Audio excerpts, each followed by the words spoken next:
Hola, ¿qué tal? Estamos aquí en la UPC y me encuentro acompañado de Raúl Rosales, que dirige la carrera de Administración y Negocios del Deporte, ¿no es cierto? ¿Cuál es la particularidad de una carrera como esta? ¿Les hacen hacer deporte también a los chicos? Sí, de ¿Con hecho, correr, así? sí, bueno, de hecho practican algo, ¿no? Pero no es el centro de la formación, ¿no? El negocio del deporte es porque es la gestión deportiva, pero con el enfoque comercial. ¿Qué es lo que nos dimos cuenta en un diagnóstico que hicimos hace 3 años más o menos? Que tú podías encontrar talento deportivo, entrenadores, nutricionistas, terapistas, médicos, o sea, áreas funcionales del deporte, pero no había aquel que se encargara de articular primero el esfuerzo de todos y segundo que tenga esa capacidad de poder generar recursos para que toda esta industria se pueda ir consolidando en el tiempo.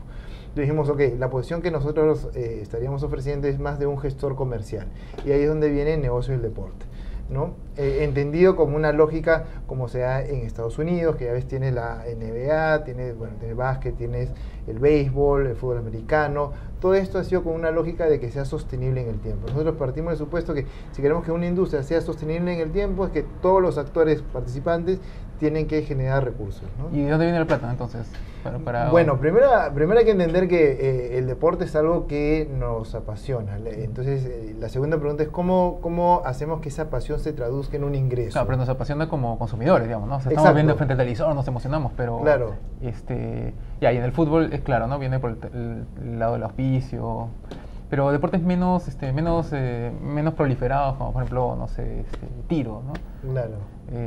A ver, primero nuestro objetivo es que el que salga de la carrera tiene que tener la capacidad de convertir en profesional al deportista que se quiere dedicar, por ejemplo, en el caso del tiro, ¿no? Entonces la pregunta es, tenemos un campeón mundial de tiro, que hace poco ha salido campeón mundial, entonces la pregunta es, ¿cómo le hacemos un plan para que este señor pueda ser profesional en el sentido estricto, es decir, que viva de esto, ¿no? Y bueno, y ahí, digamos, tendremos que analizar cuáles son los atributos de cada deporte, en base a eso asociarlo de repente a algunas empresas, algunas marcas, que de alguna forma quieran transmitir esos atributos y en base a eso poder generarle auspicios, ¿no? O sea, ser su manager, digamos. Exacto. Estamos hablando de... Exacto. ¿no? Estamos formando managers de deportistas. Claro, exacto, pero que primero entienda la parte deportiva, porque si no entiendes la parte deportiva no puede ser cualquier manager, digamos, desde el punto de vista comercial. Entiende la parte deportiva y una vez que la entiendes, ok, es más fácil poder vender el producto, ¿no? El producto entendido como un deportista, una marca, un deporte, en el sentido más amplio, ¿no?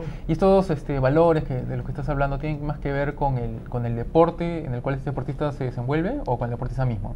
Me imagino que, por ejemplo, no sé, fútbol es un tema más de, no, fútbol no es, pero vóley es más trabajo en equipo, ¿no es cierto? Exacto. Entonces ahí hay un valor que vender, o es porque específicamente es voleibolista, no sé, ¿cómo funciona eso? Tiene los dos, o sea, es difícil poder encontrar de repente un buen deportista en un deporte y que no viva esos atributos que el deporte naturalmente estaría ofreciendo. Por ejemplo, como tú decías, los deportes grupales esencialmente transmiten el tema de trabajo en equipo. Entonces, si tú coges ese valor y ves que hay algunas empresas que quieren transmitir eso como su imagen, entonces puedes buscar asociar digamos, algún equipo o un deporte hacia esto, ¿no? ¿Qué ha pasado en el caso del vóley? En el caso del vóley se identificó que el atributo de repente no era solamente el trabajo en equipo, sino era un público básicamente femenino el que no solamente lo practicaba, sino que lo seguía.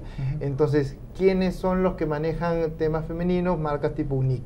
Entonces ahora tiene UNIC, que es un gran auspiciador del tema del vóley, ¿no? Entonces, encuentras los atributos del deporte, puede tener varios, pero tú eliges uno y en base a eso ves cómo explotarlo con tu marca, ¿no? Mira, ¿y qué otro ejemplo hay? ¿Qué otro deporte? Por ejemplo, no mira fútbol, que ya estamos hartos de fútbol. Sí, ¿no? claro. Otro fútbol. Claro, otro deporte. Te puedo poner un ejemplo, digamos, en borrador, ¿no? O sea, ¿qué haría yo con este chico Nicolás Pacheco que ha salido campeón mundial? El tiro, ¿qué valores te transmite el tiro? Te transmite, por ejemplo, el tema de precisión, el tema de disciplina, el tema de constancia, el tema de lograr objetivos, ¿no? Trazarte objetivos y poder lograrlos, ¿no? Entonces, si tú ves a unas empresas a quienes les interesa transmitir el tema de precisión, de repente una empresa, no sé, de tecnología, entonces puedes comenzar a asociar esto y obviamente hacerle un plan de un desarrollo comercial. Estoy de acuerdo contigo en que no se va a volver millonario el tipo, de que no es que tú lo vayas a hacer que esta industria se va a consolidar de la noche a la mañana, pero sí es un tema estructural y que, te digo, son rutas que se han seguido en países más desarrollados como Estados Unidos, como Europa, Australia, ¿no? Donde encuentran el deportista, encuentra los atributos, transmite estos atributos y hay empresas que están dispuestas a poder auspiciarlo. El tema es que hasta ahora en el Perú no ha habido el profesional que se encargue de eso.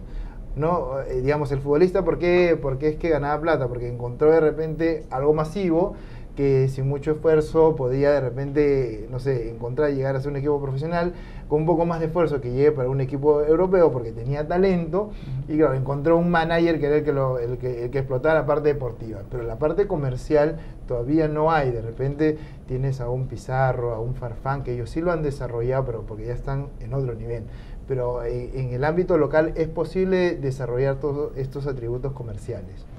Bueno, Tondero Producciones tiene como clientes algunos deportistas, ¿no es cierto? Claro, porque finalmente es un tema de imagen lo que estás vendiendo, ¿no? Entonces, una vez que tú manejas bien tu imagen como el deportista naturalmente va a ser mediático, porque al obtener un logro deportivo los medios lo van a buscar, ¿no? Entonces, el desafío es cómo aprovechas esa coyuntura, ese logro, para no solamente salir en una portada, sino que te pueda generar ingresos desde el punto de vista comercial. Y ese es el desafío, ¿no? Y me imagino que también hay un aspecto ahí psicológico, ¿no? De controlar al deportista, no sé, alucine, no sé, digamos, nosotros enseñamos a los chicos psicología del deporte porque sí tienen que entender que no es lo mismo un chico que empieza en las divisiones menores, comienza a tener unos logros importantes, aunque de repente comienza a hacer portada, lo quieren entrevistar. Entonces ahí es necesario hacer un acompañamiento. No significa que el administrador deportivo vaya a hacer ese acompañamiento porque no es un psicólogo, no es un especialista, pero sí tienen que entender que hay el psicólogo quien debe hacer su trabajo, el nutricionista quien debe hacer su trabajo, el otro quien debe hacer su trabajo. Ese es el desafío del administrador deportivo, ¿no? Entender que hay una serie de áreas funcionales que no las va a dominar, pero sí necesita entenderlas para que en su momento pueda canalizar esta vida deportiva y comercial, ¿no? Y por el lado de las empresas hay, has mencionado UNIC, hay interés, ¿están abiertos a estas nuevas formas? Yo lo que creo es que la empresa está interesada en invertir en el tema imagen en la medida que alguien se lo presente y le demuestre de manera efectiva que sí hay rédito, ¿no? Como te comenté hace un momento, yo creo que el gran desafío es que no ha habido nadie que se encargue de este trabajo, de ver un deportista, ver un deporte y presentárselo a la empresa y decirles, mira, sí vas a poder tener algún tipo de beneficio con esto. Te pongo otro ejemplo, en el caso del rugby, ¿no? El rugby es un deporte colectivo, grupal, que es muy duro, o sea, tú lo ves y los tipos están... muy violento. Es muy violento, ¿no? Pero ellos tienen lo que se llama el tercer tiempo, o sea, terminan los dos tiempos y todos se juntan en una sola mesa y comparten como si fueran los mejores amigos. Y es parte de la dinámica de... Claro, en la cancha me saco la mugre porque ese es el deporte, pero no significa que yo tenga algo contra ti, sino luego... Entonces, si tú te vas a ver, por ejemplo, tienes el tema de, no sé, ser un poco rudo, ser un poco agresivo, demostrar todo eso que de repente pueden ser atributos de un deporte de combate, ¿no?